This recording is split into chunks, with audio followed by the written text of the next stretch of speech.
2022 में किसकी सरकार बनने जा रही है? अखिलेश सरकार। क्यों?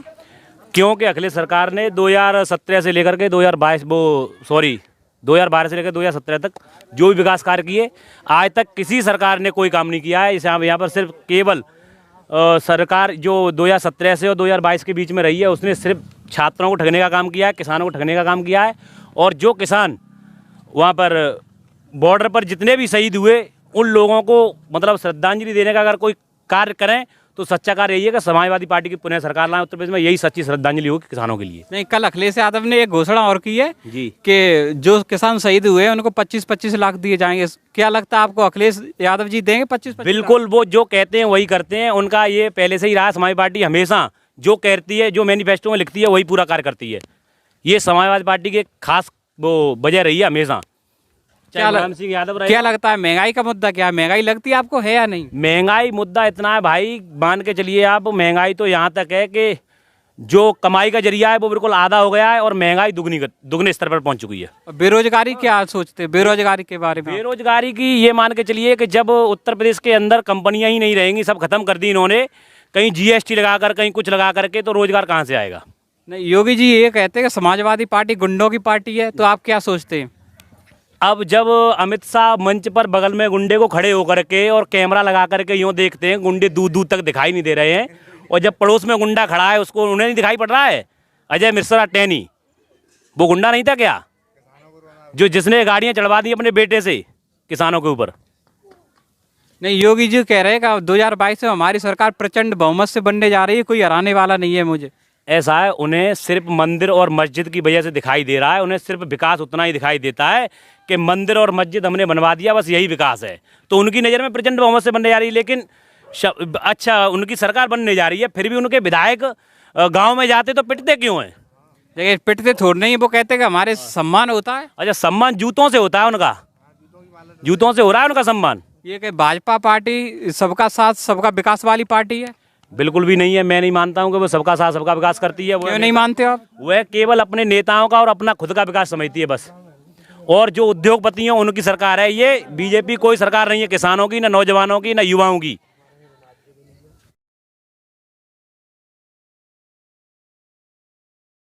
एकदम। और वो योगी जी ये कहते हैं कि हमने बहुत सारे काम किए, फ्री राशन दे रहे हैं हम गाँव गाँव। भैया, ये यहाँ पर इतने लोग खड़े हैं, इनमें से किसी को एक योगी सरकार के पूरे 5 साल के 5 काम गिनवा दें, केवल 5 काम, तो मैं मान जाऊंगा।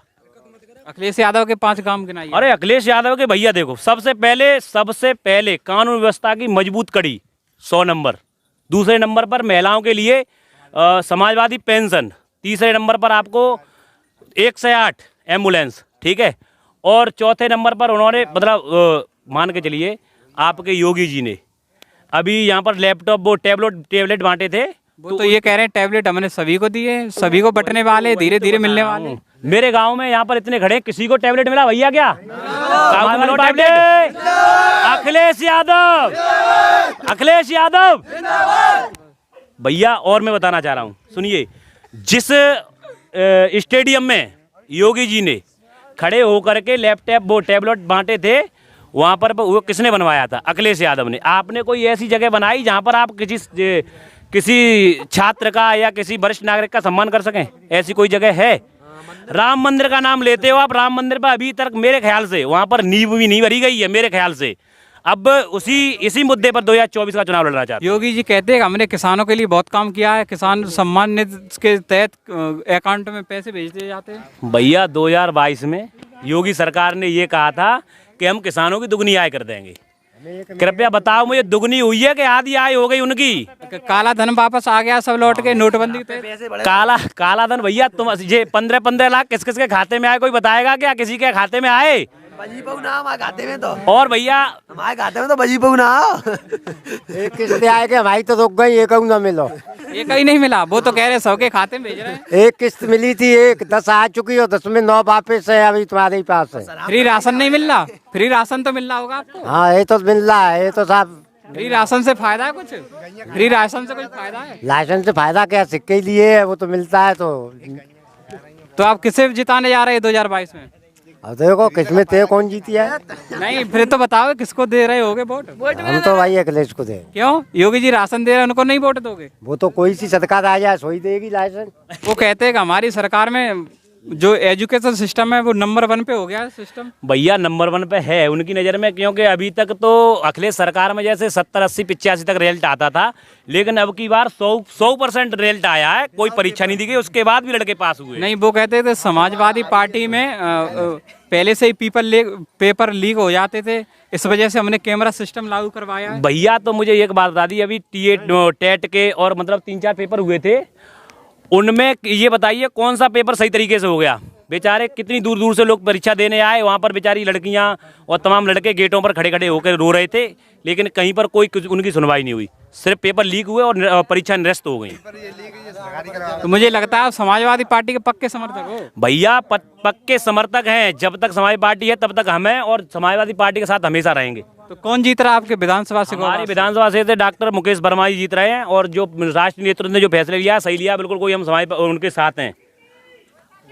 खुश हो रही पिछड़ी जात के लोगों का सम्मान नहीं है, इस वजह से हमने छोड़ दी है ना। बिल्कुल वो सही कह रहे हैं, पिछड़ी जातियों का बिल्कुल भी सम्मान नहीं है। पिछड़ी जातियों के लिए सिर्फ उन्होंने गुमराह करने का काम किया। 5 साल में कुछ नहीं किया है कि लोगों को, मतलब कुछ जातियों को ये कहा था कि हम आरक्षण देंगे, उसकी कोई व्यवस्था नहीं हो पाई। और जातिगत सबसे समाजवादी पार्टी का मुद्दा, मेन मुद्दा रहेगा जातिगत जनगणना, जो अखिलेश यादव जी ने कही है। नहीं, योगी जी कहते हैं हम सबका साथ और सबका विकास लेकर चलते, सभी जात के, समाज के, सभी कास्ट को विकास करते। इस बारे में आपको क्या लगता है? बिल्कुल बिल्कुल सही कह रहे हैं। मैं ये कह रहा हूँ शेड्यूल कास्ट के लिए उन्होंने शेड्यूल कास्ट छोड़ी है। मैं किसी कास्ट का नाम नहीं लेना चाहूँगा। पहली बात, पहले जब कोई काम होता था तो भारतीय जनता पार्टी के लोग कहते थे कि यादव की सरकार है, यानी कि हर जगह यादव है। लेकिन आज उन्हें कोई विशेष जाति का लोग नहीं दिख रहे। थानों में बैठे कौन बैठे हैं ये आप भी जानते हो, मैं भी जानता हूँ। ज़्यादातर जो जिस जाति से मुख्यमंत्री बिलोंग करते हैं उसी जाति के लोग थानों में बैठे हैं और उन्हीं की चल रही है, वरना किसी की पिछड़ी जाति के, नगड़े जाति किसी की नहीं चल रही है। ब्राह्मणों पर अत्याचार हो रहा है, यादवों पर अत्याचार हो रहा है, मुसलमानों पर अत्याचार हो रहा है। ऐसी कौन सी जाति है जिस पर अत्याचार नहीं हो रहा है? चलो ठीक है, इस वीडियो में आपका धन्यवाद। अगले एपिसोड में आपसे फिर से मिलते हैं। जी, बहुत बहुत धन्यवाद जी।